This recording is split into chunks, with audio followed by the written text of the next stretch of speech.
ചാരായം ഉണ്ടാക്കണത്, ചാരായം കള്ളവാറ്റുകാർ ചാരായം ഉണ്ടാക്കണത് അരിപ്പൊടിയും പഴവും കൂടി തിരുമ്മി ഒരുമിച്ച് വെച്ചിട്ട് പുളിച്ച് ഫെർമെൻറ്റ് ചെയ്തെടുക്കുക.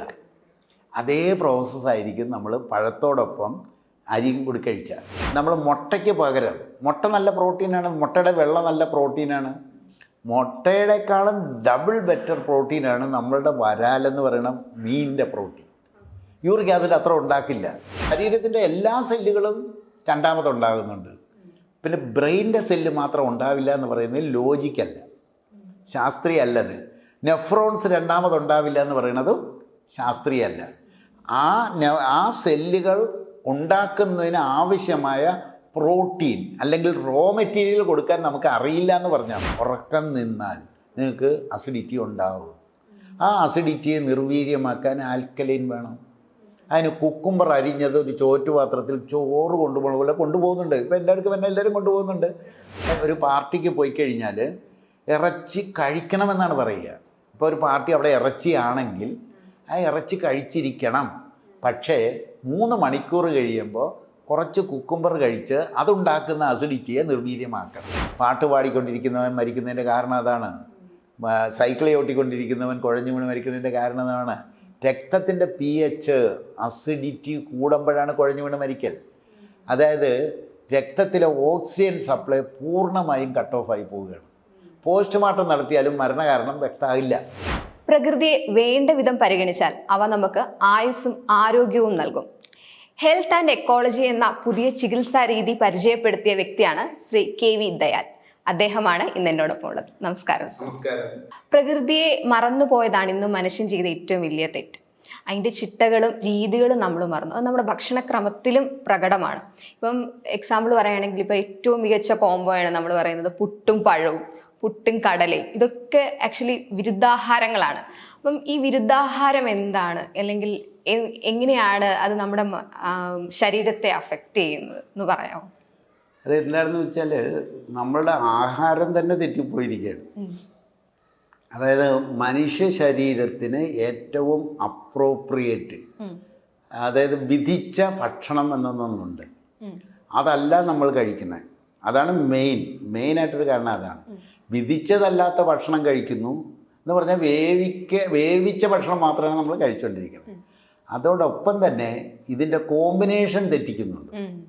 വിരുദ്ധാഹാരം എന്ന് പറയുന്ന രീതിയിൽ തെറ്റിക്കുന്നുണ്ട്. വളരെ കോമൺ ആണ് കേരളത്തിൽ പുട്ടും പഴവും, പുട്ടും കടലയും, പുട്ടും പരിപ്പും, പുട്ടും പയറും, ഇങ്ങനെ നമ്മൾ കഴിച്ചുകൊണ്ടിരിക്കുന്ന സാധനമാണ്. ഇത് 4 കോമ്പിനേഷൻ തെറ്റാണ്. അതായത് 2 ദഹിക്കേണ്ട ദഹനരസങ്ങൾ. ഇപ്പോൾ പ്രോട്ടീൻ ദഹിക്കേണ്ട ദഹനരസം എന്ന് പറയുന്നത് ഹൈഡ്രോക്ലോറിക് ആസിഡാണ്. ഇപ്പോൾ പുട്ടും കടല പയർ എന്ന് പറഞ്ഞാൽ പ്രോട്ടീനാണ്. പുട്ട് എന്ന് പറഞ്ഞാൽ കാർബോഹൈഡ്രേറ്റാണ്. കാർബോഹൈഡ്രേറ്റ് ദഹിപ്പിക്കേണ്ട ദഹന പ്രക്രിയ എന്ന് പറയുന്നത് നമ്മുടെ ശരീരത്തിനുള്ളിലെ പ്രോബയോട്ടിക് ബാക്ടീരിയയാണ്. പ്രോട്ടീൻ ദഹിപ്പിക്കേണ്ടത് ഹൈഡ്രോക്ലോറിക് ആസിഡാണ്. അപ്പോൾ കാർബോഹൈഡ്രേറ്റും പ്രോട്ടീനും കൂടി മിക്സ് ചെയ്താൽ രണ്ടും പ്രോപ്പറായിട്ട് ദഹിക്കില്ല. ഇതാണ് അതിൻ്റെ പ്രശ്നം. അതാണ് റിയൽ പ്രശ്നം. അതാണ്. അപ്പോൾ ഇത്രയും നാൾ നമ്മൾ കഴിച്ചില്ലേ, ഞങ്ങൾക്ക് കുഴപ്പമൊന്നും ഇല്ലല്ലോ എന്ന് ചിലർ പറയും. ശരിയാണ്. ഇരുമ്പിട്ടാൽ പോലും ദഹിക്കുന്ന ഒരു പ്രായമുണ്ട്. ആ പ്രായത്തിൽ ചിലപ്പോൾ ഇതൊക്കെ ദഹിച്ചെന്നിരിക്കും. പക്ഷേ ഇത് പുളിച്ചത് കിട്ടൽ ഉണ്ടാക്കുന്നുണ്ട് എങ്കിൽ, ഗ്യാസ് ഉണ്ടാക്കുന്നുണ്ട് എങ്കിൽ, പുട്ടും കടലയും കൂടി കഴിച്ചു ഗ്യാസ് ഉണ്ടാകുന്നു എങ്കിൽ ആ കോമ്പിനേഷൻ തെറ്റിയിട്ടാണ്. നമ്മുടെ ശരീരത്തിൻ്റെ പ്രശ്നം കൊണ്ടല്ല, കോമ്പിനേഷൻ തെറ്റിയിരിക്കുന്നു. കാരണം രണ്ടും പ്രോപ്പറായിട്ട് ദഹിക്കില്ല. ഹൈഡ്രോക്ലോറിക് ആസിഡും ഇത് രണ്ട് മെത്തേഡിലാണ് ദഹിക്കേണ്ടതെന്നുള്ളതാണ്. അതുകൊണ്ടാണ് ഈ കോമ്പിനേഷൻ കറക്റ്റ് ചെയ്യാൻ പറയുക. അപ്പോൾ എന്താണ് ഇതിൻ്റെ കോമ്പിനേഷൻ എന്നുള്ളൊരു ചോദ്യം വരുന്നുണ്ട്. പുട്ടും വെജിറ്റബിളും. നമുക്ക് പുട്ടും വെജിറ്റബിൾ കറിയാകാം. പയറ് പരിപ്പ് വർഗ്ഗങ്ങൾ വേറെയാണ്, വെജിറ്റബിൾ അല്ല. കിഴങ്ങ് വർഗ്ഗങ്ങൾ വേറെയാണ്. നമുക്ക് 3 സാധനമാണ്. കിഴങ്ങ് വർഗ്ഗങ്ങളുണ്ട്, പയർ പരിപ്പ് വർഗ്ഗങ്ങളുണ്ട്, പച്ചക്കറികളുണ്ട്. പച്ചക്കറിയായിട്ട് നിങ്ങൾക്ക് എന്ത് വേണേലും ചേർക്കാം. കോമ്പിനേഷൻ തെറ്റല്ല. പക്ഷേ നമ്മൾ സുഖമായിട്ട് നോക്കുമ്പോൾ നമ്മളെ സംബന്ധിച്ചിടത്തോളം കടല എന്ന് പറഞ്ഞാൽ പച്ചക്കറിയാണ്, കിഴങ്ങ് എന്ന് പറഞ്ഞാൽ പച്ചക്കറിയാണ്. ഈ ഒരു തെറ്റാണ് തിരുത്തേണ്ടത്. അല്ലെങ്കിൽ ഗ്യാസ് ഉണ്ടാക്കും. ഗ്യാസ് ഉണ്ടാക്കിയാൽ അസിഡിറ്റി ഉണ്ടാക്കും. അസിഡിറ്റി എല്ലാ രോഗങ്ങൾക്കും കാരണമാണ്. പുട്ടും മീൻ കറിയും കഴിക്കാവോ? പൊട്ടും മീനും അത് പ്രോട്ടീനാണ്. അപ്പൊ ചിക്കൻ അല്ലെങ്കിൽ അങ്ങനെയുള്ള പറ്റില്ല. നിങ്ങൾക്ക് ചിക്കനും വെജിറ്റബിളുമായിട്ട് കഴിക്കാം, മീനും വെജിറ്റബിളുമായിട്ട് കഴിക്കാം. അരി ഗോതമ്പ് കാർബോഹൈഡ്രേറ്റ് ആണ്, അതുമായിട്ട് മിക്സ് ചെയ്യരുതെന്നാണ് ഈ പറയണേ. നിങ്ങൾ കഴിക്കണ്ടെന്നല്ല പറയണേ. അപ്പൊ ചോറിന്റെ കൂടെ ചിക്കനും കഴിക്കാം. ചോറിനോട് കൂടെ ചിക്കൻ കഴിക്കാൻ പറ്റില്ല. ചോറിനോട് കൂട്ടത്തിൽ വെജിറ്റബിൾ കറി, അല്ലെങ്കിൽ ചിക്കനോട് കൂടി വെജിറ്റബിൾ കറി. ചിക്കൻ കഴിച്ചോ, ഒരു കോഴി കഴിച്ചോ, അതിന്റെ കൂട്ടത്തിൽ വെജിറ്റബിൾ കഴിച്ചോ, കുഴപ്പമൊന്നുമില്ല. കഴിക്കണ്ടെന്നല്ല, അതിനകത്ത് കാർബോഹൈഡ്രേറ്റ് എന്ന് പറയുന്ന അരി വരരുത്, ചോറ് വരരുത്. വന്നാലാണ് ഈ കുഴപ്പമുണ്ടാക്കുക. ഇതാണ് ഫുഡ് കോമ്പിനേഷൻ എന്ന് പറയുന്ന ഒരു കാര്യം ശ്രദ്ധിക്കേണ്ടതുണ്ട്, പ്രത്യേകിച്ച് ഇപ്പോൾ. കാരണം നമ്മളുടെ ഡൈജസ്റ്റീവ് സിസ്റ്റത്തിൽ കാര്യമായ കപ്പാസിറ്റി റിഡക്ഷൻ സംഭവിച്ചിരിക്കുകയാണ് എല്ലാ മനുഷ്യരിലും. അത് ദഹന വ്യവസ്ഥ തകരാറിലായിക്കൊണ്ടിരിക്കുകയാണ് ഒന്നടങ്കം. ആ സമയത്ത് കോമ്പിനേഷൻ കൂടി തെറ്റിയാൽ വലിയ പ്രശ്നങ്ങൾ തന്നെ ഉണ്ടാക്കിക്കൊണ്ടിരിക്കും. സർ, അതേപോലെ ഇപ്പം നമ്മൾ പറയും ഫുഡ്, ഇപ്പം നമ്മൾ ഫ്രൂട്ട്സ് കഴിക്കുന്നവരുണ്ട്. ഫുഡ് ഇപ്പം നമ്മൾ സാധാരണ ഫുഡ് കഴിച്ചിട്ടാണ് ഫ്രൂട്ട്സ് കഴിക്കുന്നത്. ചിലർ പറയും അത് തിരിച്ചാ കഴിക്കണ്ടേ, ഫ്രൂട്ട്സ് ആദ്യം കഴിച്ചിട്ട് ഭക്ഷണം കഴിക്കുക. അത് കറക്റ്റ് ഏതാണ് അതില്? ഇതൊന്നാമത്തെ കാര്യം എന്താണെന്ന് പറഞ്ഞാല്, ചാരായം ഉണ്ടാക്കണത്, കള്ളവാറ്റുകാർ ചാരായം ഉണ്ടാക്കണത് അരിപ്പൊടിയും പഴവും കൂടി തിരുമി ഒരുമിച്ച് വെച്ചിട്ട് പുളിച്ച് ഫെർമെന്റ് ചെയ്തെടുക്കുക.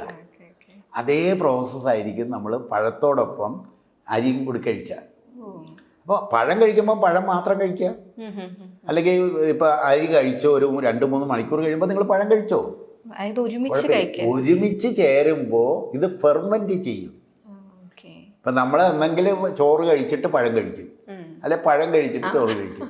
രണ്ടും വരണത് പഴവും വന്നു കാർബോഹൈഡ്രേറ്റും വന്നു. അതാണ് കള്ളവാറ്റുകാർ കോട കെട്ടുക എന്ന് പറയുന്ന സാധനം. കോട കെട്ടണ അങ്ങനെയാണ്. കാരണം അത് പുളിപ്പിച്ചെടുത്താലേ നമുക്ക് ചാരായം ഉണ്ടാക്കാൻ പറ്റുള്ളൂ. ആ പ്രോസസ്സ് നമ്മുടെ ഉള്ളിൽ നടക്കുന്നു എന്നുള്ളതാണ് പ്രശ്നം. പിന്നെ പഴം കഴിക്കുമ്പോൾ പഴങ്ങൾ മാത്രമായിട്ട് കഴിക്കുക, കാർബോഹൈഡ്രേറ്റുമായിട്ട് മിക്സ് ചെയ്യാതിരിക്കുക. അല്ലെങ്കിൽ നമ്മുടെ വിധിച്ച കാർബോഹൈഡ്രേറ്റ് ആയിരിക്കണം. എങ്ങനെയാണ്? നമ്മുടെ വേവിക്കാതെ കഴിക്കാൻ പറ്റുന്ന കാർബോഹൈഡ്രേറ്റ്. ഇപ്പം മധുരക്കിഴങ്ങ് എന്ന് പറയുന്നത് മനുഷ്യ ശരീരത്തിന് ഏറ്റവും അപ്രോപ്രിയേറ്റ് ആയിട്ടുള്ള ഒരു കാർബോഹൈഡ്രേറ്റ് ആണ്. ആ മധുരക്കിഴങ്ങിനെ നിങ്ങൾക്ക് ഉരച്ച് അരി പോലെ ഉരച്ചെടുക്കാം, സ്ക്രാപ്പറിൽ ഉരച്ചെടുക്കാം. അതിൻ്റെ കൂട്ടത്തിൽ നിങ്ങൾ പഴം കഴിച്ചാൽ കുഴപ്പമൊന്നും വരില്ല. അത് വേവിക്കാതെ വേവിച്ച് കഴിച്ചാൽ കുഴപ്പമായിട്ട് വേവിക്കാതെ കഴിക്കുക എന്നുള്ളത്. ഇപ്പൊ ബ്രേക്ക്ഫാസ്റ്റ് നമ്മൾ കഴിക്കുമ്പോൾ ഇപ്പം എനിക്ക് തോന്നുന്നു കുറെ വർഷം, ഒരു 10-20 വർഷമായിട്ടുണ്ടാവുള്ളായിരിക്കും ഈ ബ്രേക്ക്ഫാസ്റ്റ് രാവിലെ കഴിക്കുന്ന ഒരു രീതി. നാട്ടിൻപുറങ്ങളിൽ പോലും 11 മണിയൊക്കെ ആകുമ്പോൾ നമ്മൾ പഴഞ്ചോറ് കഴിക്കുക, അങ്ങനത്തെ രീതിയിലാണ് പോകുന്നത്. ശരിക്കും ഈ ബ്രേക്ക്ഫാസ്റ്റ് എന്ന് പറയുന്നത് അത്ര ഇമ്പോർട്ടന്റ് ആണോ? അല്ലെങ്കിൽ ഇമ്പോർട്ടന്റ് ഇൻ ദ സെൻസ് രാവിലെ ഒരു 10 മണി 11 മണിക്ക് കഴിക്കാം. ഇപ്പൊ പണ്ടുള്ളവർ പറഞ്ഞു കേട്ടിട്ടുണ്ട് 2 നേരം കഴിച്ചാൽ മതി. ചിലർ പറയും വിശക്കുമ്പോഴാണ് ഭക്ഷണം കഴിക്കേണ്ടത് എന്ന് പറയാം. അപ്പൊ ശരിക്കും ഈ ഒരു ക്രമം ഉണ്ടല്ലോ, ഭക്ഷണക്രമം. ഇപ്പൊ രാവിലെ, ഉച്ചയ്ക്ക്, വൈകുന്നേരം ചായ, അല്ലേ പിന്നെ രാത്രി, ഇങ്ങനെ ഒരു ക്രമമുണ്ട്. അതിലെന്തെങ്കിലും ഒരു അല്ല, അതെന്താ കാര്യം എന്ന് വെച്ചാല് പണ്ട് കാലത്ത് 2 നേരം കഴിച്ചാൽ മതി. കാരണം ഇവന്റെ ദഹന വ്യവസ്ഥ വളരെ പവർഫുള്ളാണ്. അപ്പൊ ഈ 2 നേരവും കഴിക്കുമ്പോൾ ആവശ്യത്തിന് ക്വാണ്ടിറ്റി കൺസ്യൂം ചെയ്യാൻ പറ്റും. ക്വാണ്ടിറ്റി കഴിക്കാം, 1 നേരം കഴിക്കാം, പക്ഷെ ക്വാണ്ടിറ്റി അത്രയും കൺസ്യൂം ചെയ്യും. ഇന്നത് പറ്റില്ല. ഇന്ന് ഞാൻ എൻ്റെ അടുക്കെ വരുന്നവർക്ക് ചിലർക്ക് 4 നേരം ആക്കാറുണ്ട്. ഈ 3 നേരം കഴിക്കുന്ന ഭക്ഷണം ദഹന വ്യവസ്ഥ വീക്കായതുകൊണ്ട് കഴിക്കുന്ന ഭക്ഷണം 4 നേരമായിട്ട് കഴിക്കാൻ പറയും. അപ്പൊ നമ്മുടെ കപ്പാസിറ്റി അനുസരിച്ചാണ് ഈ പറയുന്നത്. ക്വാണ്ടിറ്റി കുറച്ച്, പക്ഷെ ടോട്ടൽ ക്വാണ്ടിറ്റി ശരിയാണ്. പക്ഷെ 4 നേരമായിട്ട് കഴിക്കാൻ പറയും. ദഹനത്തിന് കപ്പാസിറ്റി കുറഞ്ഞവര് അഗ്നിമാന്ദ്യം എന്ന് പറയും. ദഹനം പ്രോപ്പറല്ല, കരുത്തല്ല എന്നുണ്ടെങ്കിൽ നമ്മൾ നേരങ്ങൾ അളവ് കുറച്ചിട്ട് വയർ ഒരുപാട് നിറക്കാൻ സമ്മതിക്കില്ല. പണ്ട് കാലത്ത് അത് പ്രശ്നമല്ല. ഇവരെ 1 നേരം തന്നെ നല്ല ശരിക്ക് ക്വാണ്ടിറ്റി കൺസ്യൂം ചെയ്യും, അത് മുഴുവൻ ദഹിപ്പിക്കും. അപ്പോൾ 2 നേരം കഴിച്ചാൽ മതി. ഇന്നത് പറ്റില്ല. ഇന്ന് ദഹനത്തിൻ്റെ കപ്പാസിറ്റി റെഡ്യൂസ് ചെയ്തിരിക്കുന്നത് കൊണ്ട് ദഹിപ്പിക്കാൻ കപ്പാസിറ്റിയുള്ള അളവേ കഴിക്കാൻ പാടുള്ളൂ. അതായത് വയറ് നിറച്ച് കഴിക്കാൻ പറ്റില്ല. ഇത് കഴിക്കാൻ പറ്റില്ല. ഇന്നത്തെ കുഴപ്പമാണ്, നമ്മൾ ഓരോ തലമുറ കഴിയും തോറും ബോഡിയുടെ കപ്പാസിറ്റി റെഡ്യൂസ് ചെയ്തുകൊണ്ടിരിക്കുകയാണ്. അത് തിരിച്ചു പിടിക്കാനുള്ള ശ്രമമാണ് ഞങ്ങൾ നടത്തണേ. അപ്പോൾ നമ്മൾ ഒരിക്കലും ഫുൾ വയറ് നിറക്കാൻ സമ്മതിക്കില്ല, ദഹിക്കത്തില്ല. ഇന്നത്തെ ഒരു മനുഷ്യനും ഫുൾ കപ്പാസിറ്റി വയറ് നിറച്ച് ഭക്ഷണം എടുത്തിട്ടുണ്ട് ദഹിക്കില്ല, പുളിച്ച കെട്ടിൽ വരും. അപ്പോൾ അത് അതിൻ്റെതേ ഉള്ളൂ. ഇപ്പം വേറൊരു സൂപ്പർ ഫുഡ് ഉണ്ട്, മുട്ട. മുട്ട സൂപ്പർ ഫുഡാണ് എല്ലാവർക്കും, സോഷ്യൽ മീഡിയയിൽ എല്ലാവർക്കും. ഇപ്പം നമ്മൾ സഹിതം പറയും മുട്ട ഒരു ദിവസം ഇത്ര മുട്ട കഴിക്കണം, പ്രോട്ടീൻ റിച്ച് ആണ് എന്ന് പറയുന്നുണ്ട്. ശരിക്കും മുട്ടയുടെ ഹെൽത്ത് എന്താ കാര്യം എന്ന് വെച്ചാൽ, നമുക്ക് വേണ്ട എനർജി, ഒരു ശരീരത്തിന് വേണ്ട എനർജിയുടെ 60% എനർജി കാർബോഹൈഡ്രേറ്റിൽ നിന്നാണ് വരേണ്ടത്. 30% എനർജി ഫാറ്റിൽ നിന്നാണ് വരേണ്ടത്. 10% എനർജിയെ പ്രോട്ടീനിൽ നിന്ന് വേണ്ടൂ. അല്ലാതെ ഒരുപാട് പ്രോട്ടീൻ വേണ്ട. എക്സസ് പ്രോട്ടീൻ പോയിസണാണ്. എക്സസ് പ്രോട്ടീൻ, ഇപ്പോൾ പാമ്പിൻ്റെ വിഷം എന്ന് പറയുന്നത് ഒരു തരത്തിലുള്ള പ്രോട്ടീനാണത്. ഇപ്പം എക്സസ് പ്രോട്ടീൻ എന്നും പോയിസണാണ്. അപ്പോൾ നമുക്ക് പ്രോട്ടീൻ വേണ്ടേ? വേണം, പ്രോട്ടീൻ വേണം. പക്ഷെ പുറമേ നിന്നുള്ള കൺസംഷൻ, ഇപ്പം മുട്ട അത്ര ക്വാണ്ടിറ്റി വേണ്ട എന്നുള്ളതാണ്. കാരണം നമ്മളുടെ ശരീരത്തിലെ സെല്ലുകൾ മരിക്കുകയും ജനിക്കുകയും ചെയ്തുകൊണ്ടിരിക്കുകയാണ്. അപ്പോൾ ഒരു സെല്ല് മരിച്ചു കഴിഞ്ഞാൽ അതിനകത്തെ പ്രോട്ടീൻ ശരീരം എടുക്കുന്നുണ്ട്. പോരാത്തത് മാത്രം മേക്കപ്പ് ചെയ്താൽ മതി ഭക്ഷണത്തിലൂടെ. എക്സസ് പ്രോട്ടീൻ പോയിസണാണ്. ഹൈഡ്രോക്ലോറിക് ആസിഡ് ആണ്, ദഹനരസം, യൂറിക് ആസിഡ് ഉണ്ടാകും. എന്നാൽ നമ്മൾ മുട്ടയ്ക്ക് പകരം, മുട്ട നല്ല പ്രോട്ടീനാണ്, മുട്ടയുടെ വെള്ള നല്ല പ്രോട്ടീനാണ്. മുട്ടയുടെക്കാളും ഡബിൾ ബെറ്റർ പ്രോട്ടീനാണ് നമ്മളുടെ വരാലെന്ന് പറയുന്ന മീനിൻ്റെ പ്രോട്ടീൻ. യൂറിക് ആസിഡ് അത്ര ഉണ്ടാക്കില്ല. ഇപ്പം ഞങ്ങളുടെയൊക്കെ വരികയാണെന്നുണ്ടെങ്കിൽ, ഇപ്പം കിഡ്നി പേഷ്യൻസ് ആണെങ്കിൽ ഞങ്ങൾ മുട്ട കുടിപ്പിക്കില്ല. പകരം നല്ല പ്രോട്ടീൻ ഇവിടെ ഉണ്ട്. നമ്മുടെ പാരമ്പര്യ അറിവാണ്. പണ്ട് കാലത്ത് ഓപ്പറേഷൻ ചെയ്ത് കഴിഞ്ഞാൽ 30 ദിവസം അടുപ്പിച്ച് വരാൽ കൊടുക്കും. ആ വരാൽ മഞ്ഞക്കറി വെച്ചാൽ കൊടുക്കുക. തേങ്ങാപ്പാലിൽ വേവിച്ച് മഞ്ഞക്കറി, ഉണക്കമുളക് ചേർക്കാതെ നല്ല കറിയാക്കി കൊടുക്കും. ഈ കോശങ്ങൾ പെട്ടെന്നുണ്ടാകും. കറക്റ്റ് പ്രോട്ടീൻ ആണെങ്കിൽ അതിന് ഏറ്റവും നല്ല വരാലാണ്. മുട്ട കഴിക്കേണ്ട കാര്യമൊന്നുമില്ല. നമുക്ക് വേണ്ടത് പ്രോട്ടീനാണെന്നും നമുക്ക് വേണ്ടത് കാർബോഹൈഡ്രേറ്റ് ആണെന്നും നമുക്ക് വേണ്ടത് ഫാറ്റാണെന്നും മനസ്സിലാക്കുകയും അത് അപ്രോപ്രിയേറ്റ് ആക്കാൻ ശ്രമിക്കുകയും ചെയ്യുക. ഇതല്ലേ ബുദ്ധി. മനുഷ്യനെ സംബന്ധിച്ചതല്ലേ, ഏതാണോ ശരീരത്തിന് ഏറ്റവും അപ്രോപ്രിയേറ്റ്, കൂടുതൽ യൂറിക് ആസിഡ് ഉണ്ടാക്കാത്തത്, അതിവിടെ ഉണ്ടെങ്കിൽ നമ്മൾ മുട്ട എടുക്കണോ? എടുക്കേണ്ട കാര്യമുണ്ടോ എന്നുള്ളതാണ് ചോദിക്കുന്നത്. ഏറ്റവും അനുയോജ്യമായ പ്രോട്ടീൻ എടുക്കണം. നമ്മൾ ടാർഗറ്റ് ചെയ്തിരിക്കുന്നത് ഒരു മരത്തിൽ നിന്നും ഒരു പഴത്തിൽ നിന്നും വരുന്ന പ്രോട്ടീനെയാണ്. മുട്ടയെന്നോ മീനിൽ നിന്ന് പോലും അല്ല. ഒരു പഴത്തിൽ നിന്നും വരുന്ന പ്രോട്ടീൻ നമുക്ക് കൺസ്യൂം ചെയ്യാൻ കഴിഞ്ഞാൽ, ഒരു ബ്രെയിനിൻ്റെ ന്യൂറോൺസ് ഡാമേജ് ആയിപ്പോയാൽ പുതിയ ബ്രെയിൻ ന്യൂറോൺസ് ഉണ്ടാവുക തന്നെ ചെയ്യും. ഇപ്പോൾ ഒരു കിഡ്നിയുടെ നെഫ്രോൺസ് ഡാമേജ് ആയിപ്പോയി, ഇപ്പോഴത്തെ ധാരണ അത് പുതിയതുണ്ടാവില്ല എന്നാണ്. അതുകൊണ്ടാണ് ആ മേഖല കിടന്നിട്ട് കുഴയണേ. എന്നാൽ ഇക്കോളജി എന്ന് പറയുന്ന ശാസ്ത്രം പറയുന്നത് അതല്ല. ഇക്കോളജി ശാസ്ത്രം പറയുന്നത് നിൻ്റെ ശരീരത്തിന് ഏറ്റവും അപ്രോപ്രിയേറ്റ് ആയ പ്രോട്ടീൻ ഏതോ മരത്തിൽ നിന്നും വരാനുണ്ട്. അത് നീ കണ്ടെത്തി കൃഷി ചെയ്ത് കൺസ്യൂം ചെയ്യുക. നിന്റെ ശരീരത്തിൻ്റെ എല്ലാ സെല്ലുകളും രണ്ടാമതുണ്ടാകുന്നുണ്ട്. പിന്നെ ബ്രെയിനിൻ്റെ സെല്ല് മാത്രം ഉണ്ടാവില്ല എന്ന് പറയുന്നത് ലോജിക്കല്ല, ശാസ്ത്രീയല്ലത്. നെഫ്രോൺസ് രണ്ടാമതുണ്ടാവില്ല എന്ന് പറയുന്നതും ശാസ്ത്രീയല്ല. ആ സെല്ലുകൾ ഉണ്ടാക്കുന്നതിന് ആവശ്യമായ പ്രോട്ടീൻ അല്ലെങ്കിൽ റോ മെറ്റീരിയൽ കൊടുക്കാൻ നമുക്ക് അറിയില്ല എന്ന് പറഞ്ഞാൽ മതി. ഇക്കോളജി കൃത്യമായി പറയും ഇത് കിട്ടിയാൽ സംഗതി ശരിയാകും. അതുകൊണ്ട് ഞങ്ങളിങ്ങനെ അന്വേഷിച്ചുകൊണ്ടിരിക്കുകയാണ്, ലോകത്ത് പ്രോട്ടീൻ കണ്ടൻ്റ് ഉള്ള ഫ്രൂട്ട് എവിടെയുണ്ട്. എവിടെയെങ്കിലും ഉണ്ടെന്നറിഞ്ഞാൽ ഞങ്ങൾ അന്ന് സാധനം വരുത്തും. അങ്ങനെ വരുത്തി കഴിഞ്ഞാൽ ഇപ്പോൾ ഫിറ്റ്സ് വരുമ്പോൾ കുട്ടികളുടെ ന്യൂറോൺസ് ഡാമേജ് ആയി പോയിക്കൊണ്ടിരിക്കും. അപ്പോൾ ഇവർക്ക് 10ാം ക്ലാസ് പോലും പാസ്സാകാൻ പറ്റില്ല, കാരണം ബുദ്ധി ഉണ്ടാവില്ല. എന്നാൽ ആ ന്യൂറോൺസിനെ നമുക്ക് സൃഷ്ടിക്കാം, കറക്റ്റ് പ്രോട്ടീൻ കൊടുത്താൽ മതി. അല്ലാതെ മുട്ട എന്നുള്ള കൺസെപ്റ്റേ വിട്, മുട്ട എന്നുള്ള കൺസെപ്റ്റ് വിട്, പ്രോട്ടീൻ എന്നുള്ളത് എടുക്കണം. ആ പ്രോട്ടീൻ ഏതാണ് ഏറ്റവും അനുയോജ്യം എന്നുള്ളത് എടുക്കണം. അങ്ങനെ പ്രശ്നമില്ല. അങ്ങനെയാണ് ഇക്കോളജി അങ്ങനെ പോവുക. ഇക്കോളജി എപ്പോഴും ഏറ്റവും അനുയോജ്യമായത് ഏത്.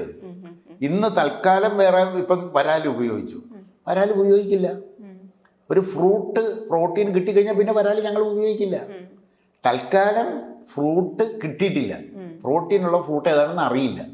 അതുകൊണ്ട് വരാല് മുട്ടയേക്കാളും ബെറ്റർ വരാലാണ്. വരാലിനേക്കാളും ബെറ്റർ വേറെ ഉണ്ട് ഇവിടെ. അത് വരുന്നത് വരെ ഞങ്ങൾ നോക്കിക്കൊണ്ടിരിക്കും. സർ, ഒരു സംശയം വെച്ചാൽ സാറിനെ ഫോറസ്റ്റ് മാൻ ഓഫ് കേരള എന്നാണ് ജനങ്ങൾ വിശേഷിപ്പിക്കുന്നത്. അവിടെ നിന്ന് എങ്ങനെയാണ് ഈ ഒരു എക്കോളജി ഒരു ചികിത്സാ രീതിയിലേക്ക് അത് ഞാൻ തുടങ്ങുന്നത് കൃഷിയാണ്. ജൈവ കൃഷിയിലെ പ്രശ്നങ്ങൾക്ക് പരിഹാരം കണ്ടെത്താൻ വേണ്ടിയിട്ടുള്ള ഒരു ശ്രമമായിരുന്നു. നിലവിലുള്ള കൃഷിയിലെ പ്രശ്നങ്ങൾക്ക് പരിഹാരം കാണണം. കാരണം കൃഷിയും കൃഷിക്കാരനും പ്രശ്നത്തിലേക്ക് പോയിക്കൊണ്ടിരിക്കുന്നു. ഇതിനുള്ള പരിഹാരം കണ്ടെത്താൻ വേണ്ടിയിട്ടാണ് ജൈവ കൃഷിയിലേക്ക് വന്നത്. ജൈവ കൃഷിയിലേക്ക് വരുമ്പോഴാണ് നമുക്കൊരു കാര്യം മനസ്സിലാകുന്നത്, കൃഷിയുടെ ശാസ്ത്രം കെമിസ്ട്രി അല്ല. ആധുനിക കൃഷിശാസ്ത്രം എടുത്തിരിക്കുന്ന സയൻസ് കെമിസ്ട്രിയാണ്. എന്നാൽ കൃഷിയുടെ ശാസ്ത്രം ഇക്കോളജി ആണെന്ന് കാടാണ് പഠിപ്പിച്ചത്. കാട് പഠിപ്പിച്ചത് ഇത്രയും വലിയ ഡെൻസ് കാടിന് സ്വയം ജന്മമെടുക്കാൻ കഴിയുമെങ്കിൽ അവിടെ ഒരു സയൻസ് ഇല്ലേ? അത് ഇക്കോളജിയാണ്. അപ്പോൾ ഇക്കോളജി എന്ന് പറയുന്ന ശാസ്ത്രമാണ് കൃഷിക്ക് വേണ്ടതെന്ന് ബോധ്യമായി. അപ്പോൾ മണ്ണിൻ്റെ പ്രശ്നങ്ങളെപ്പറ്റി പഠിച്ചു. മണ്ണിൻ്റെതല്ലാണ് രോഗം, ചെടിക്കല്ല രോഗം എന്ന് മനസ്സിലായി. മണ്ണിൻ്റെ രോഗം എന്ന് പറഞ്ഞാൽ സോയിൽ ഇക്കോളജി തകർന്നതാണ്. അപ്പോൾ സോയിൽ ഇക്കോളജി കറക്റ്റ് ചെയ്താൽ ചെടിയിലെ രോഗം മാറും. അപ്പോൾ ഇതേ സയൻസ് മതി ശരീരത്തിനെന്ന് മനസ്സിലായി. ശരീരത്തിൻ്റെ ഇത് മനുഷ്യ നീ മണ്ണാകുന്നു എന്ന് യേശുദേവൻ പറഞ്ഞത് വ്യക്തമായി മനസ്സിലായത് ഇക്കോളജി പഠിച്ചപ്പോഴാണ്. മണ്ണിൻ്റെ അതേ മണ്ണ് തന്നെയാണ് മനുഷ്യൻ, അതിന് യാതൊരു സംശയവുമില്ല. മണ്ണ് തന്നെയാണ്, മണ്ണിൻ്റെ സയൻസ് തന്നെയാണ് മനുഷ്യൻ്റെ സയൻസ്. ആധുനിക ചികിത്സാശാസ്ത്രത്തിലും പറ്റിയ അപകടം അവർ ഹെൽത്തിന് വേണ്ടി എടുത്ത സയൻസ് കെമിസ്ട്രി ആയി പോയെന്നാണ്. ആയുർവേദം എടുത്തത് ബയോളജിയാണ്. ഇത് രണ്ടുമല്ല. ഹെൽത്തിൻ്റെ സയൻസ് എന്ന് പറയുന്നത് ഇക്കോളജിയാണ്. ഡീപ്പായിട്ട് ഇക്കോളജി മനസ്സിലാക്കി അതിനനുസരിച്ച് ശരീരത്തിന്റെ സന്തുലിതാവസ്ഥ നിലനിർത്തുന്നതാണ് ആ ഹെൽത്ത് എന്ന് പറയുന്നത്. അതായത് പ്രകൃതിയോട് ഇണങ്ങി പ്രകൃതി നിയമാനുസൃതമായ ഒരു ആഹാര നിയമമുണ്ട്. പ്രകൃതിയിൽ ഒരു ആഹാര നിയമമുണ്ട്. ആ നിയമം നമ്മൾ പാലിക്കുക എന്നുള്ളതേ ഉള്ളൂ. അത് പാലിക്കണമെന്നുണ്ടെങ്കിൽ അതിനനുസരിച്ചുള്ള കൃഷി ശരിയാക്കണം. ഇപ്പം അതിൻ്റെ കൂടെ ഇപ്പം ഏത് മെഡിസിൻ എടുത്താലും അതിനൊരു സൈഡ് ഇഫക്ട്സ് ഉണ്ടാവും. ആയുർവേദം എടുത്താലും ഹോമിയോപ്പതി എടുത്താലും അല്ലെങ്കിൽ ഇംഗ്ലീഷ് മരുന്ന് എടുത്താലും എല്ലാത്തിനും ഒരു സൈഡ് ഇഫക്ട്സ് ഉണ്ടാവും. ഇതേ സൈഡ് ഇഫക്ട്സ് ഈ ചികിത്സാ രീതിക്കും ബാധകമാണോ? ഇക്കോളജിയെ സംബന്ധിച്ചിടത്തോളം സൈഡ് എഫക്റ്റ് ഉണ്ടാകേണ്ട ഒരു കാര്യമില്ല. കാരണം ഇത് ഭക്ഷണം തന്നെയാണ്. അപ്പോൾ ഇതിനകത്ത് നിന്ന് പുറന്തള്ളേണ്ടത്, ഇതൊരു ബയോളജിക്കൽ ഓർഗാനിസത്തിന് വേണ്ടത് എടുക്കാനും വേണ്ടാത്തത് പുറന്തള്ളാനുള്ള ഒരു സിസ്റ്റമാണിത്. അപ്പം നിങ്ങൾ ഫ്രൂട്ടാണ് കഴിക്കണതെങ്കിൽ അതിൽ നിന്ന് വേണ്ടത് മാത്രം എടുക്കുകയും വേണ്ടാത്തത് കളയുകയും ചെയ്യും. അതേസമയം ഒരു കെമിക്കലാകുമ്പോൾ അത് റിയാക്റ്റീവാണ്. അതായത് ഒരു പ്രാവശ്യം ഒന്ന് റിയാക്റ്റ് ചെയ്തിട്ടാണ് അതിൻ്റെ സ്വാംശീകരിച്ചെടുക്കുന്നത്. അപ്പോൾ അവിടെ ഒരു റെസിഡ്യൂ ഉണ്ടാകും, ഒരു വേസ്റ്റ് ഉണ്ടാകും, അത് വീണ്ടും റിയാക്റ്റ് വരും. അപ്പം never ending chain of reactions അവിടെ നടക്കും. ഇതിലതില്ല. ഇതിപ്പോൾ നമ്മൾ ഇച്ചിരി ഒരു മാങ്ങ കൂടുതൽ തിന്നു, കുറച്ച് കഴിയുമ്പോൾ അത് ഉപയോഗിച്ചങ്ങ് തീർന്നും വേസ്റ്റ് പുറന്തള്ളുകയും ചെയ്യും. അപ്പോൾ ഇത് മുഴുവൻ ഫ്രൂട്ടിനെയാണ് ബേസ് ചെയ്യുക. മനുഷ്യ ശരീരത്തിന് ആവശ്യമായ carbohydrate, fat, protein from fruit എന്നുള്ള കൺസെപ്റ്റാണ്. അതിലേക്ക് എത്തണം. ജൈവ കൃഷി അതിലേക്കാണ് കൊണ്ടുപോയിക്കൊണ്ടിരിക്കുന്നത്. അതായത് വേവിക്കാത്ത ഭക്ഷണം. വേവിക്കാത്ത ഭക്ഷണം എന്ന് മാത്രമല്ല, ന്യൂട്രീഷണൽ റിച്ചും ആകണം. ഇപ്പം ഈ രോഗം ആയുർവേദത്തിൽ ഒരു ഔഷധ സസ്യം എന്ന് പറഞ്ഞാൽ അതിൽ ആ സസ്യത്തിലെ ഔഷധ മൂല്യം എന്ന് പറയുന്നത് ട്രേസ് എലമെൻ്റാണ്. ആ സസ്യത്തിൽ അടങ്ങിയിരിക്കുന്ന ഒരു സൂക്ഷ്മ മൂലകമാണ് ഈ ഔഷധ മൂല്യം. ഇതേ ഔഷധ മൂല്യങ്ങൾ നമുക്ക് തക്കാളിയിലും പൈനാപ്പിളിലും എല്ലാ പഴങ്ങളിലും മത്തയിലും എല്ലാത്തിലും കൊണ്ടുവരാം. കാരണം 40 വർഷം അമേരിക്കയിൽ നടന്ന ഒരു സ്റ്റഡിയുണ്ട്, സി എനർജി എന്ന് പറഞ്ഞിട്ട്. ആ സി എനർജി നമ്മൾ എടുത്തിട്ട് അതിനകത്ത് വ്യക്തമായി പറഞ്ഞിട്ടുണ്ട്, ഈ മണ്ണിൽ വേണ്ട സകല ട്രേസ് എലമെൻറ്റും കോടിക്കണക്കിന് വർഷമായി ഒഴുകി കടലിലെത്തി നിശ്ചിത റേഷ്യോയിൽ കടൽ വെള്ളത്തിലുണ്ട്. അപ്പോൾ ആ കടൽ വെള്ളം 1 ലിറ്റർ കടൽ വെള്ളം എടുത്ത് 30 ലിറ്റർ നല്ല വെള്ളം ചേർത്തിട്ട് ഓരോ ലിറ്റർ വീതം ഒരു തക്കാളിയുടെ ചോട്ടി കൊടുത്താൽ ഈ ഔഷധ മൂല്യങ്ങൾ മുഴുവൻ ആ തക്കാളിപ്പഴത്തിൽ വരും. മത്തയുടെ ചോട്ടി കൊടുത്താൽ ആ മത്തങ്ങയ്ക്ക് എടുക്കാവുന്ന അത്രയും ട്രേസ് എലമെൻ്റ് അതിനകത്ത് വരും. കരിമ്പിൻ്റെ ചോട്ടി കൊടുത്താൽ കരിമ്പിൽ വരും. അപ്പോൾ ഔഷധ മൂല്യങ്ങൾ മുഴുവൻ ഭക്ഷണത്തിലെത്തിക്കാനുള്ള വിദ്യയും കൂടി ജൈവകൃഷി ഡെവലപ്പ് ചെയ്തിട്ടുണ്ട്. ഓക്കെ. അപ്പോൾ അതുകൊണ്ട് മരുന്ന് എന്ന് പറയുന്നത് ഇതിനകത്ത് ഔഷധ മൂല്യം എന്ന് പറയുന്നത് ട്രേസ് എലമെൻ്റ് ആണെന്നും ആ ട്രേസ് എലമെൻ്റ് എങ്ങനെ കൃഷിയിലൂടെ കൃഷി ചെയ്തെടുക്കുന്ന ഉൽപ്പന്നങ്ങളിൽ കൊണ്ടുവരാമെന്ന് ജൈവ കൃഷി കണ്ടെത്തി അത് ചെയ്തു വന്നിട്ടിരിക്കുകയാണ്. ഇപ്പം ഈ നമ്മളിപ്പം ഇപ്പം പറഞ്ഞില്ലേ തക്കാളി അല്ലെങ്കിൽ അങ്ങനെയുള്ള ഫ്രൂട്ട്സിൽ അതിനും ചില സൈഡ് എഫക്ട്സ് ഉണ്ടാവില്ലേ? അത് സൈഡ് എഫക്റ്റ് അല്ല, അലർജി എന്നും പറഞ്ഞിട്ട് വരും. തക്കാളി പഴത്തിനൊരിക്കലും സൈഡ് എഫക്റ്റ് ഉണ്ടാകില്ല, ചിലർക്ക് അലർജി ഉണ്ടാക്കും. ഈ അലർജി എന്ന് പറയുന്നത് ബ്ലഡിലെ മാലിന്യത്തിൻ്റെ തോതാണ്, അല്ലാതെ പുറമേ നിന്നും ചെല്ലുന്ന ഒരു സാധനമല്ല. ഇപ്പം അലർജി ടെസ്റ്റൊക്കെ ഒരുപാട് നടക്കുന്നുണ്ട്, ഇന്നത് അലർജി, അതലർജി, ഇതലർജി, അങ്ങനെയല്ല. രക്തം ശുദ്ധീകരിച്ചു കഴിഞ്ഞാൽ അതൊന്നും അലർജി അല്ല, പഴങ്ങളൊന്നും തന്നെ അലർജി വരില്ല, അല്ലാതെ സൈഡ് എഫക്റ്റ് അല്ല. ശരിക്കും അലർജി ചിലർക്ക് ചില പഴം കഴിക്കാൻ പറ്റില്ല, അലർജി ഫീൽ ചെയ്യുന്നുണ്ട്. പീനട്ടൊക്കെ കഴിക്കാൻ, നിലക്കടല പച്ചക്ക് കഴിച്ചാലും ചിലർക്ക് അലർജി വരുന്നുണ്ട്. അതെന്താണ് കാര്യം എന്ന് വെച്ചാൽ രക്തത്തിലെ ഫ്രീ റാഡിക്കൽസും അസിഡിറ്റിയും ഇതാണ് റിയാക്ഷൻ ഉണ്ടാക്കുന്നത്. അപ്പോൾ അത് നിർവീര്യമാക്കാൻ ആൻറ്റി ഓക്സിഡൻസ് മതി. എല്ലാ ഫ്രൂട്ട്സും ആൻറ്റി ഓക്സിഡൻസാണ്. ഈ ഭൂമിയിലെ സകല ഫ്രൂട്ട്സും ആൻറ്റി ഓക്സിഡൻ്റാണ്. ഇത് പോരാതെ വന്നാൽ നമുക്ക് വിറ്റാമിൻ സി സിന്തറ്റിക് തന്നെ എടുക്കേണ്ടി വരും ചിലപ്പോൾ. കാരണം ഇത് രക്തം ശുദ്ധിയാക്കണമെന്നുണ്ടെങ്കിൽ, ഫ്രീ റാഡിക്കൽസിനെ ഉന്മൂലനം ചെയ്യണമെന്നുണ്ടെങ്കിൽ, നിർവീര്യമാക്കണമെന്നുണ്ടെങ്കിൽ വിറ്റാമിൻ സി പോലുള്ള സിന്തറ്റിക് ആയിട്ടുള്ള വിറ്റാമിൻ സി കൊടുക്കേണ്ടി വരും. മറ്റൊരു ഏറ്റവും നല്ല ആൻറ്റി ഓക്സിഡൻ്റ് എന്ന് പറയുന്നത് ഗ്രേപ്പ് സീഡ് എക്സ്ട്രാക്ട് എന്ന് പറയും. മുന്തിരിക്കുരുവിൽ നിന്റെ എസൻസ് ആണ്, അത് കൊടുക്കും. അത് കൊടുത്തു കഴിഞ്ഞാൽ ഈ ഫ്രീ റാഡിക്കൽസ് ഇല്ലായ്മ ചെയ്യാൻ പറ്റും. അസിഡിറ്റിയെ ഇല്ലായ്മ ചെയ്യാൻ ആൽക്കലൈൻ വാട്ടർ മതി. ആൽക്കലൈൻ വാട്ടറിനാണ് നമ്മൾ കുമ്പളങ്ങ, ചൊരക്ക, ഗ്യാസ് പോലെ ഉണ്ടാകുന്ന കാര്യം ഇതാണ്. അപ്പൊ ഈ അസിഡിറ്റിയും ഫ്രീ റാഡിക്കൽസും മാറ്റി രക്തം ശുദ്ധീകരിക്കാനുള്ള നടപടിയും കൂടി എടുത്തു കഴിഞ്ഞാൽ പിന്നെ ഈ റിയാക്ഷൻ എന്ന് പറയുന്ന സാധനം അവിടെ ഇല്ല. നമ്മളെ ധാരണയാണ് പുറമേ നിന്നുള്ളൊരു സാധനമാണ് റിയാക്ട് ചെയ്യണമെന്ന്. ആക്ച്വലി ഒരു ശരീരത്തിനകത്തെ രക്തത്തിൻ്റെ ഘടനാവിശേഷമാണ് ഈ റിയാക്ഷൻ ഉണ്ടാക്കുന്നത്. ഓക്കെ. ഇപ്പം അങ്ങനെയാണെങ്കിൽ ഇപ്പം അല്ലാത്ത അസുഖങ്ങൾ ഉണ്ടാവില്ലേ, ജീവിതശൈലി രോഗങ്ങൾ, പറഞ്ഞ ഉയർന്ന രക്തസമ്മർദ്ദം, പ്രമേഹം, ഇതൊക്കെ നമുക്ക് ഇതിലൂടെ ചികിത്സിക്കാൻ പറ്റും? എല്ലാം 100% രോഗങ്ങളും സൊല്യൂഷൻ ആയി കഴിഞ്ഞു, ഇൻക്ലൂഡിങ് ക്യാൻസർ. ഈ എക്കോളജിയിലൂടെ പിന്നെ ആയി കഴിഞ്ഞു. ഓക്കെ. ഏത് രോഗവും മാറും. കാരണം വേവിക്കാത്ത ഭക്ഷണം കാർബോഹൈഡ്രേറ്റ്, ഫാറ്റ്, പ്രോട്ടീൻ ആ നിശ്ചിത റേഷ്യോയിൽ വേവിക്കാത്ത ഭക്ഷണം നിരന്തരമായി കഴിക്കാമെങ്കിൽ ഏത് രോഗവും മാറും. കാരണം എന്താണെന്ന് വെച്ചാൽ ഇക്കോളജി ശാസ്ത്രത്തിന് വളരെ വ്യക്തമായ ഒരു കാര്യം അറിയാം. ഈ ശരീരം അനുനിമിഷം മാറിക്കൊണ്ടിരിക്കുന്ന ഒന്നാണ്. അനുനിമിഷം മാറിക്കൊണ്ടിരിക്കുന്ന സെല്ലുകൾ പുതിയ ഉണ്ടാകുകയും പഴയത് മരിച്ചു മാറുകയും ചെയ്തുകൊണ്ടിരിക്കുകയാണ്. അതൊരു വലിയ അഡ്വാൻറ്റേജ് അല്ലേ? നമ്മുടെ ശരീരം അനുനിമിഷം മാറിക്കൊണ്ടിരിക്കുന്നു എന്നുള്ളത് അഡ്വാൻറ്റേജ് അല്ലേ? ഈ ശരീരം സൃഷ്ടിക്കുന്ന 5 ഘടകങ്ങളാണ്, പഞ്ചഭൂതങ്ങൾ എന്ന് പറയുന്ന 5 ഘടകങ്ങളാണ്. ഈ പഞ്ചഭൂതങ്ങൾ 5 വിധിച്ചതാക്കിയാൽ പിന്നെ നമ്മളുടെ ബോഡി നോർമലാവില്ലേ? ഇക്കോളജി അങ്ങനെയാണ് സമീപിക്കുക, രോഗത്തെ അല്ല. രോഗത്തിന്റെ പേരിട്ട് വിളിക്കുക, രോഗത്തെ. അതായത് ശരീരത്തെ നേരത്തെ എന്താ പറയാ അതിനുവേണ്ടി ഒരുക്കുക, അങ്ങനെയുള്ള രീതിയാണോ? ചെറുത്ത് നിൽക്കാൻ വേണ്ടിയിട്ട് പ്രതിരോധ ശേഷി കൂട്ടുക, അങ്ങനെയുള്ള രീതി? അങ്ങനെയുണ്ട്. ശരീരത്തിലെ മാലിന്യങ്ങൾ കളയും, ഡീടോക്സിഫിക്കേഷൻ എന്ന് പറയും. ശരീരത്തിലെ മാലിന്യങ്ങൾ വെളി കളയാനുള്ള എല്ലാ നടപടികളും എടുക്കും.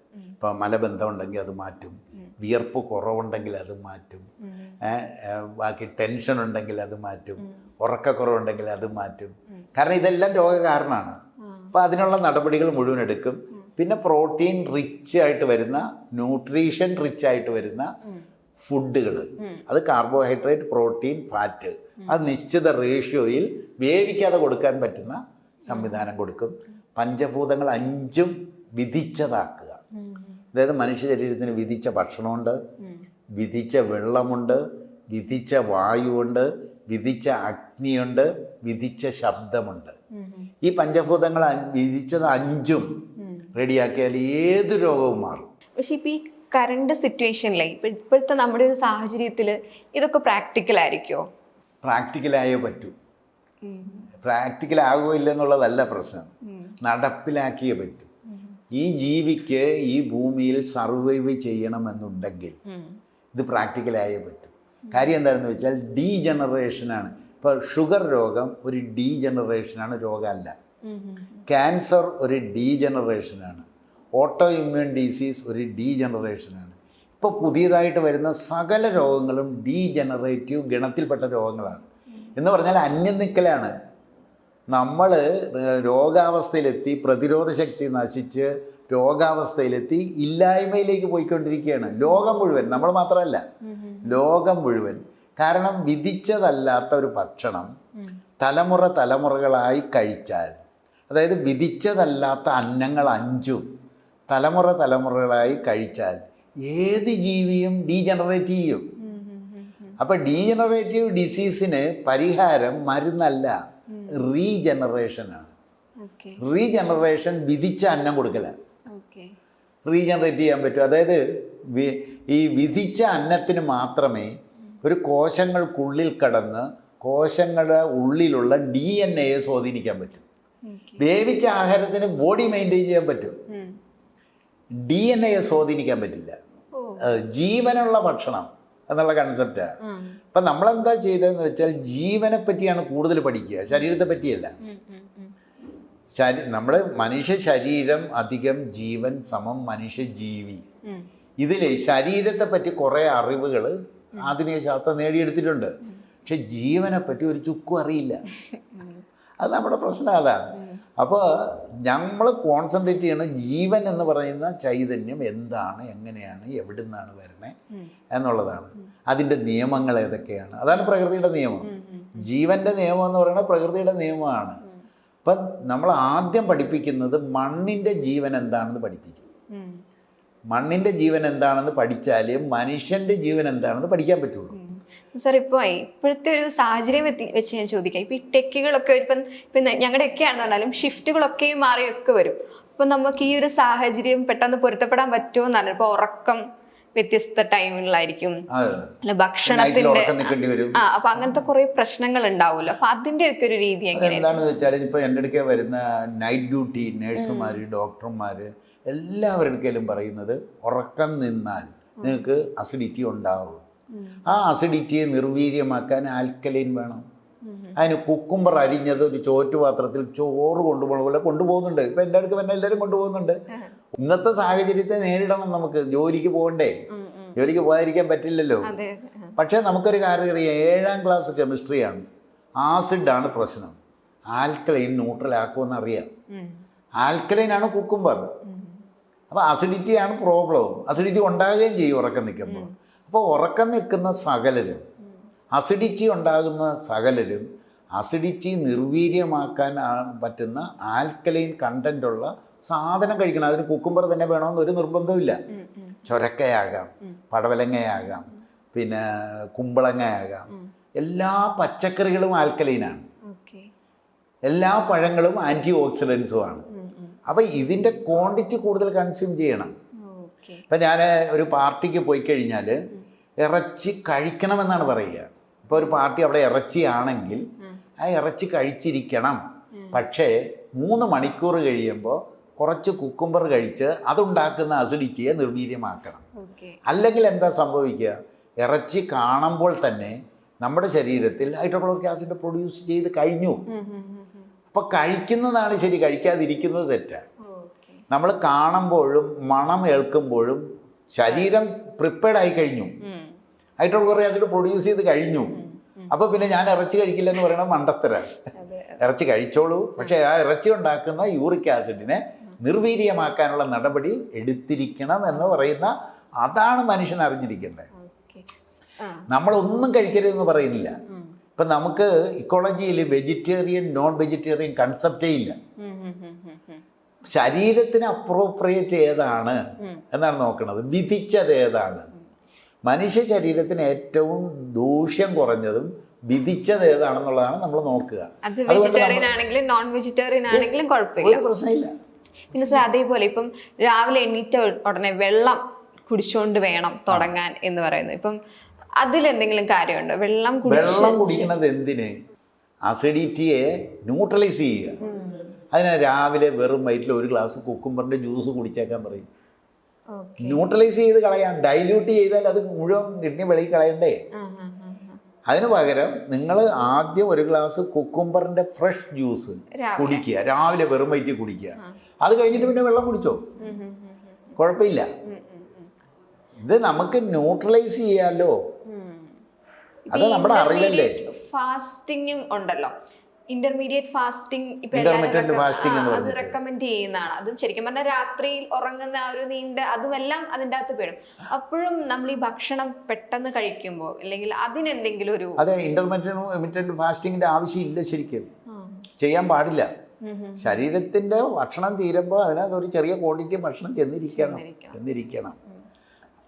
അല്ലെങ്കിൽ ഇന്നത്തെ കാലത്താണ് പ്രത്യേകത. കാരണം നമ്മൾ പ്രോട്ടീൻ, മീൻ, ഇറച്ചി, മുട്ട എല്ലാം കഴിച്ച് ശീലിച്ചിരിക്കുന്ന ശരീരത്തിൽ അസിഡിക് റെസിഡ്യൂസ് ഉണ്ടാകും. ഇതിനെ ഇല്ലായ്മ ചെയ്ത് കൊടുക്കേണ്ട ഉത്തരവാദിത്വം നമ്മുടേതാണ്. ഫാസ്റ്റിംഗ് എന്നുള്ളതല്ല, ശരീരത്തിന് ആവശ്യമുള്ളത് കൊടുക്കുക, വിധിച്ചത് കൊടുക്കുക എന്നുള്ളതാണ്. ഒരു ശരീരം ഡിസൈൻ ചെയ്തപ്പോൾ, പ്രകൃതി ഡിസൈൻ ചെയ്ത് സൃഷ്ടിക്കുമ്പോൾ, ആ സൃഷ്ടി നടത്തുന്ന സമയത്ത് ഈ പ്രൊഡക്റ്റിന് വേണ്ട റോ മെറ്റീരിയൽ ഏതെന്ന് തീരുമാനിച്ചിട്ടുണ്ട്. അതെത്തിക്കണ്ടേ. നാളിതുവരെ നമ്മൾ നോക്കാതെ പോയി. നമ്മൾ കാട്ടിൽ നിന്നും ഇറങ്ങിയപ്പോൾ തിരഞ്ഞെടുത്ത ഭക്ഷണം തന്നെയാണ് ഇന്നും തുടരുന്നത്. അത് നമ്മുടെ ഡൈജസ്റ്റീവ് സിസ്റ്റത്തിനോ ദഹനരസത്തിനോ അനുയോജ്യമാണോ എന്ന് പഠിച്ചിരുന്നില്ല. കാരണം അന്ന് അറിവതേ ഉള്ളൂ. ഇന്ന് അതല്ലല്ലോ. ഇന്ന് നമുക്ക് നമ്മുടെ ഡൈജസ്റ്റീവ് സിസ്റ്റത്തെ പറ്റി വ്യക്തമായി അറിയാം, ദഹനരസത്തെ പറ്റിയൊക്കെ അറിയാം. ഏറ്റവും അപ്രോപ്രിയേറ്റ് ഏതാണെന്ന് കണ്ടുപിടിക്കാൻ ഒരു പ്രയാസവും ഇല്ല താനും. ഇനിയും അത് ചെയ്യണ്ടേ? അതോ പണ്ട് കാട്ടുമനുഷ്യൻ ഇറങ്ങിയപ്പോൾ കഴിച്ചത് തന്നെ അന്ന് സൂക്ഷിച്ച് വെക്കാൻ പറ്റിയത് കൊണ്ട് നിത്യഭക്ഷണമായതാണ്. അല്ലാതെ നമ്മുടെ ഡൈജസ്റ്റീവ് സിസ്റ്റത്തെ പറ്റി പഠിച്ചിട്ട് തിരഞ്ഞെടുത്തതല്ലല്ലോ അത്. ഇന്ന് അതല്ലല്ലോ. ഇന്ന് വ്യക്തമായി സകലതും ബോധ്യമാക്കാൻ പറ്റുന്ന നോളജും കഴിവും ഉപകരണങ്ങളും നമ്മുടെ കയ്യിലുണ്ട്. ഇപ്പം മനുഷ്യ ശരീരത്തിന് ഏറ്റവും അനുയോജ്യമായത് ഏത് എന്ന് കണ്ടെത്താൻ ഒരു പ്രയാസവും ഇല്ലല്ലോ.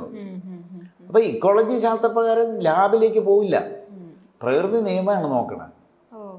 പ്രകൃതി ലാബ് സെക്കൻഡറിയാണ്. ഇപ്പോൾ സാർ പറഞ്ഞില്ലേ, ഇപ്പോൾ എക്കോളജി നമ്മൾ മണ്ണിന്റെ കാര്യമാണ് നോക്കല്ലേ, മണ്ണിനെയാണ് ഏറ്റവും പ്രധാനമായിട്ട് നോക്കുക. മണ്ണിന്റെ pH എന്ന് പറയുന്ന പോലെയാണോ ശരീരത്തിൽ? അപ്പോൾ നമ്മൾ ബ്ലഡിന്റെ pH എങ്ങനെയാണ് അതിന്റെ ഒരു? മണ്ണിന്റെ pH 7 ആയിരുന്നാൽ മാത്രമേ മണ്ണിൽ ചെടികൾ ആരോഗ്യത്തോടെ വളരൂ. വെള്ളത്തിന്റെ pH 7 ആയിരുന്നാൽ മാത്രമേ വെള്ളത്തിൽ മത്സ്യങ്ങൾ ആരോഗ്യത്തോടെ വളരൂ. മനുഷ്യന്റെ pH 7 ആണ്. ബ്ലഡിന്റെ pH 7 താഴെ പോയാൽ കുഴഞ്ഞു വീണ് മരിക്കും മനുഷ്യൻ. എക്സാക്റ്റ്ലി രക്തത്തിൻ്റെ pH 7.35-നും 7.45-നും ഇടയിൽ നിലനിർത്താൻ നമ്മളെ കഴിഞ്ഞാൽ നമുക്കൊരു രോഗം വരില്ല. മന്ന രോഗങ്ങളെല്ലാം ശരീരം തന്നെ റിപ്പയർ ചെയ്യും. ഈ കണ്ടീഷനിൽ നമുക്ക് നിർത്താൻ കഴിയണം. രക്തത്തിൻ്റെ pH 7.35 കൊണ്ടുവരണം. അതിനനുയോജ്യമായ രീതിയിൽ കൺസംഷനേ ചെയ്യാൻ പാടുള്ളൂ. അല്ലെങ്കിൽ നമ്മൾ ചെയ്യുന്നത് തെറ്റാണ്, നമ്മുടെ ശരീരത്തിനോട് ചെയ്യുന്നത് തെറ്റാണ്. പാട്ട് പാടിക്കൊണ്ടിരിക്കുന്നവൻ മരിക്കുന്നതിൻ്റെ കാരണം അതാണ്. സൈക്കിൾ ചവിട്ടിക്കൊണ്ടിരിക്കുന്നവൻ കുഴഞ്ഞു വീണ് മരിക്കുന്നതിൻ്റെ കാരണം അതാണ്. രക്തത്തിൻ്റെ pH അസിഡിറ്റി കൂടുമ്പോഴാണ് കുഴഞ്ഞു വീണ് മരിക്കൽ. അതായത് രക്തത്തിലെ ഓക്സിജൻ സപ്ലൈ പൂർണ്ണമായും കട്ട് ഓഫ് ആയി പോവുകയാണ്. പോസ്റ്റ്മോർട്ടം നടത്തിയാലും മരണകാരണം വ്യക്തമാകില്ല. പോസ്റ്റ്മോർട്ടം നടത്തി നോക്കാം, ഇത് കുഴഞ്ഞു വീണ് മരിക്കുന്നുണ്ട്, വിവരം കിട്ടില്ല. കാരണം ഓക്സിജൻ സപ്ലൈ കട്ട് ഓഫ് ആയി പോവും രക്തത്തിൻ്റെ pH താഴെ പോയാൽ. അത് വളരെ ക്ലിയറാണ്, സാധനം വളരെ ക്ലിയറാണ്. അസിഡിറ്റിയാണ് ഇതിൻ്റെ കാരണം. അസിഡിറ്റി നമുക്ക് കൂടുതൽ അസിഡിറ്റി ഉണ്ടായിക്കഴിഞ്ഞാൽ ബ്ലഡിൻ്റെ അസിഡിറ്റി കൂടും. അസിഡിറ്റിയാണ് ഈ കുഴഞ്ഞു വീണ് മരിക്കലിൻ്റെ കാരണം. ഹാർട്ട് അറ്റാക്ക് വരും, അത് വേറെയാണ് കാര്യം. ഹാർട്ട് അറ്റാക്ക് നേരത്തെ തന്നെ സിംറ്റംസ് കാണിക്കും. ഒന്നായി പ്രഷർ ഉണ്ടാകും, അല്ലെങ്കിൽ കതപ്പുണ്ടാകും, നടക്കാൻ പറ്റാത്ത. അതൊന്നും ഇല്ലാത്ത മനുഷ്യനാണ് കുഴഞ്ഞു വീഴുന്നത്. ഹാർട്ടിന് ഒരു പ്രോബ്ലം ഇല്ല, ഒരു കുഴപ്പമില്ലായിരുന്ന ആൾ കുഴഞ്ഞു വീണ് മരിക്കുന്നു. അസിഡിറ്റി 100% അസിഡിറ്റിയാണ്. 100% അസിഡിറ്റി. ഇപ്പൊ ഈ അമിതവണ്ണം ഒക്കെ ഇപ്പൊ ഒരുപാട് കൂടുതലാണ്. അതെല്ലാം ഈ ഒരു ബ്ലഡിന്റെ ഇതിൽ കറക്റ്റ് ചെയ്യാൻ പറ്റും. അതായത് അമിതവണ്ണം എന്ന് പറഞ്ഞാൽ ഒബിസിറ്റി കേരളത്തിൽ ഒരുപാട് കൂടിക്കഴിഞ്ഞു. ഏതാണ്ട് അമേരിക്കയുടെ തുല്യമായ ഒബിസിറ്റി ഇപ്പോൾ സ്ത്രീകളിലും പുരുഷന്മാരിലും ഇവിടെ കണ്ടുവരുന്നു. ഇതിൻ്റെ കാരണം തെറ്റായ കാർബോഹൈഡ്രേറ്റ് ആണ്. അരി, ഗോതമ്പ്, ഓട്സ് പോലെയുള്ള കാർബോഹൈഡ്രേറ്റ്. ഈ കാർബോഹൈഡ്രേറ്റിനെ ഫാറ്റാക്കി റിസർവ് ചെയ്യാൻ ശരീരത്തിന് അറിയാം. അതേസമയം മില്ലറ്റിനെ ഫാറ്റാക്കി മാറ്റാൻ ശരീരത്തിന് അറിയില്ല. അപ്പം കാർബോഹൈഡ്രേറ്റിന് മില്ലറ്റ് ഉപയോഗിക്കുകയും തൽക്കാലത്തേക്ക് ഹോർമോണൽ ഇൻബാലൻസ് കറക്റ്റ് ചെയ്യാൻ വേണം. അയോഡിൻ എന്ന് പറയുന്ന ഇത് ശരീരത്തിന് വേണം. യുണീക്കായിട്ടുള്ള ഒരു ട്രേസ് എലമെൻ്റാണ്. അത് നഷ്ടപ്പെട്ടു പോയിരിക്കുകയാണ്. നമ്മുടെ ഒരു ഭക്ഷണത്തിലും ഇല്ല അയോഡിൻ ഇല്ല. അയോഡിൻ ഇല്ലെങ്കിൽ നമുക്ക് തൈറോയ്ഡ് വരുമെന്ന് എല്ലാവർക്കും അറിയാം, വണ്ണം വെക്കുമെന്നറിയാം, വണ്ണം കുറയുമെന്നറിയാം, മുടി കൊഴിയുമെന്നറിയാം. ക്യാൻസറിൻ്റെ മൂല കാരണങ്ങളിലൊന്ന് അയോഡിൻ ഡെഫിഷ്യൻസിയാണ്. മന്ദബുദ്ധികളായ കുട്ടികൾ ജനിക്കുന്നത് അയോഡിൻ എന്ന് പറയുന്ന ഒരു ട്രേസ് എലമെൻറ്റിൻ്റെ ഡെഫിഷ്യൻസി കൊണ്ടാണ്. എത്ര 100 കണക്കിന് ട്രേസ് എലമെൻറ്റ് നമുക്ക് വേണ്ടതാണ്. ഈ ഒരു ട്രേസ് എലമെൻറ്റ് മണ്ണിൽ തീർന്നു പോയി എന്നുള്ളതാണ് പ്രശ്നം. അതിന് പകരം വെക്കാനാണ് നമ്മൾ അയഡൈസ്ഡ് സാൾട്ട് തന്നത്, ഉപ്പ് തന്നത്. പക്ഷെ അത് ഫലപ്രദമല്ല, അത് ഫെയിലുവറാണ്, 100% ഫെയിലുവറാണ്. പുതിയതായി ഒരു സംവിധാനം ഇണക്കുമ്പോൾ മിനിമം 5 വർഷം കൂടുമ്പോഴെങ്കിലും അതിന് സ്റ്റഡി നടത്തണ്ടേ. ഇപ്പം കല്ലുപ്പ് മാറ്റിയിട്ട് നമ്മൾ അയഡൈസിൽ സാൾട്ട് കൊടുത്തു, അത് ഫലപ്രദമാണോ ഇല്ലേ എന്ന് പഠനം നടത്തേണ്ടതല്ലേ. ഇന്ന് അയഡൈസ്ഡ് സാൾട്ട് ജനിച്ചപ്പോൾ മുതൽ കഴിക്കുന്ന കുട്ടികൾക്ക് വരെ തൈറോയ്ഡ് രോഗമാണെങ്കിൽ ഒന്നെങ്കിൽ അയഡിൻ അതിനകത്ത് ഇല്ല, അല്ല അയഡൈസ്ഡ് ഫെയിലുവറാണെന്നല്ലേ. ഇതിന് പഠനം നടത്തണ്ടേ. നമ്മൾ ഒരു നൂറ്റാണ്ടുകളായി തുടർന്ന് വന്ന കല്ലുപ്പ് മാറ്റിയിട്ട് അയഡിൻ ചേർത്ത ഉപ്പ് നമുക്ക് കൊടുക്കണമെങ്കിൽ നമുക്ക് പരിഹരിക്കാം. ഈ ട്രേസ് എലമെന്റ് മുഴുവൻ തീർന്ന മണ്ണിലാണ്. മണ്ണിൽ തീരാൻ കാരണം ഒരേ സ്ഥലത്ത് വിളകൾ കൃഷി ചെയ്ത് കൂടുതൽ വിളവുണ്ടാക്കിയപ്പോഴാണ്. ട്രേസ് എലമെന്റ് വളരെ കുറവേ ഉള്ളൂ മണ്ണിൽ, ഇത് തീർന്നു പോയി. ഇനി ഇത് തിരിച്ചു കൊണ്ടുവരാൻ എല്ലാ ട്രേസ് എലമെന്റും 100-112 ട്രേസ് എലമെന്റ് കൊണ്ടുവരണം. അയഡിൻ തീർന്നു എന്ന് നമുക്ക് ബോധ്യമായി, അപ്പോൾ ബാക്കിയുള്ളതും തീർന്നിട്ടുണ്ടാവില്ലേ. ഇത് തിരിച്ചു കൊണ്ടുവരാൻ ഒരു കാരണവശാലും വേറെ ഒരു സിസ്റ്റത്തിനും പറ്റില്ല, ജൈവ കൃഷിയിലൂടെ പറ്റും. ജൈവ കൃഷിയിലൂടെ കടലിലെ പായലും കടലിലെ കക്ക പൊടിച്ചതും കടൽ വെള്ളവും കടൽ മീനിലെ വേസ്റ്റ് എടുത്ത് കമ്പോസ്റ്റ് ആക്കിയൊക്കെ മണ്ണിലേക്ക് കൊടുത്ത് അത് ചെടിയിലൂടെ കയറ്റിക്കൊണ്ടുവരാനേ പറ്റൂ. വേറെ മരുന്നില്ല. ഇപ്പം അയഡിൻ കൊടുത്തു, ബാക്കിയുള്ള ട്രേസ് എലമെന്റ് എവിടെ നിന്ന് കൊടുക്കും? ഒരെണ്ണം കൊടുത്തത് തന്നെ ഫെയിലുവറാണ്. അപ്പോൾ ബാക്കിയുള്ളതും കുഴപ്പത്തിലാവില്ലേ. ജൈവ കൃഷിയിലേക്ക് മാറിയേ പറ്റൂ. അത് വെറും ജൈവ കൃഷിയല്ല, ഇക്കോളജി ശാസ്ത്രപ്രകാരമുള്ള ജൈവ കൃഷി വേണം. ഒരുപാട് ജൈവ കൃഷികളുണ്ട് ലോകത്ത്, ഒരുപാട് തരത്തിലുള്ള ജൈവ കൃഷിയുണ്ട്. പക്ഷേ ഇക്കോളജി എന്ന് പറയുന്ന ഒരു ശാസ്ത്ര അടിസ്ഥാനത്തിൽ ചെയ്യണം. എന്താണ് മനസ്സിലാക്കി ചെയ്യണം. വിളകൾ ഏത് എന്ന് തീരുമാനിക്കണം. വിളകൾ ഏതാണെന്ന് തീരുമാനിച്ച് ഏത് വിള കൃഷി ചെയ്യണമെന്ന് തീരുമാനിക്കണം. കാരണം നമ്മളിപ്പോൾ കംപ്ലീറ്റ് വിഷമായി. ഫസ്റ്റ് ഫേസ് ജൈവ കൃഷിയുടെ ഫസ്റ്റ് ഫേസ് വിഷമില്ലാത്തത് ഉണ്ടാക്കലായിരുന്നു, അത് നമ്മൾ നടത്തി കഴിഞ്ഞു. സെക്കൻഡ് ഫേസ് ന്യൂട്രീഷണലി റിച്ച് ആക്കലായിരുന്നു, അതും ഏതാണ്ട് ആയിക്കഴിഞ്ഞു. തേർഡ് ഫേസിൽ വിധിച്ചതിലേക്ക് കൊണ്ടുപോകും. അതിന് നമ്മൾ ആനന്ദി എന്ന് പറയുന്ന ഒരു പദ്ധതി ആവിഷ്കരിച്ചിട്ടുണ്ട്. അതായത് ഒരു വീട്ടിൽ ഒരു ആനന്ദി ഉണ്ടാവണം എന്നാണ് നമ്മൾ പറയുക. എന്ന് പറഞ്ഞാൽ ആ വീട്ടിലൊരു 10-15 ഐറ്റംസ് വേവിക്കാതെ തിന്നാൻ പറ്റുന്ന കൂടി കൃഷി ചെയ്യുക. മറ്റത് തിന്നോ, അതായത് ഫ്രൂട്ട്സ്, തക്കാളി, മത്തൻ, മധുരക്കിഴങ്ങ്, കരിമ്പ്, വേവിക്കാതെ കഴിക്കാൻ പറ്റുന്ന ഒരു 15 ഐറ്റവും കൂടി നിങ്ങൾ കൃഷി ചെയ്യുക. അത് നിങ്ങൾ വേവിക്കാതെ കഴിക്കുക. മറ്റേ വേവിച്ച് കഴിക്കണത് ഇപ്പോൾ കഴിച്ചോ. പക്ഷേ വേവിക്കാതെ കഴിക്കാൻ പറ്റുന്ന വിളകളിലേക്ക് പതുക്കെ ഷിഫ്റ്റ് ചെയ്യുകയാണ്. ഇത് ജൈവ കൃഷിയുടെ തേർഡ് ഫേസാണ്. ജൈവ കൃഷിയുടെ ഫോർത്ത് ഫേസ് എന്ന് പറയുന്നത് കൃഷിക്കാരൻ്റെ നിലനിൽപ്പാണ്. കൃഷിക്കാരനല്ലേ ഇതൊക്കെ ഉണ്ടാക്കി തരണ്ടേ, അവൻ പ്രഥമ പൗരനായി കണക്കാക്കേണ്ടി വരുന്നു. കാര്യം എന്താണെന്ന് വെച്ചാൽ മനുഷ്യൻ്റെ പ്രഥമ ആവശ്യം നല്ല ഭക്ഷണമാണ്, പോഷണസമ്പുഷ്ടമായ ഭക്ഷണമാണ്. ഇതില്ലാതെ ഇവൻ്റെ ആരോഗ്യം മെയിൻറ്റെയിൻ ചെയ്യാൻ പറ്റില്ല.